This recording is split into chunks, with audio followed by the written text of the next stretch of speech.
Today we're going to make some fun Christmas ornaments with Dollar Tree ornaments and Chalk Couture transfers.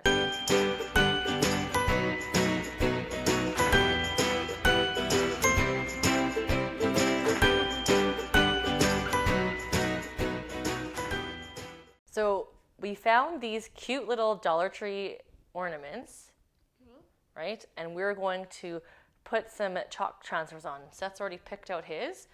He's got a little reindeer one, and then Chalk Couture has a bunch of different little ones that you can use for ornaments that we're going to try out. We have 6 of them that we're going to do.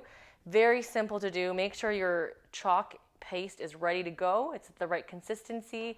Have a water sprayer to mist it in case you need to make sure the consistency is correct. It needs to be like a yogurt consistency.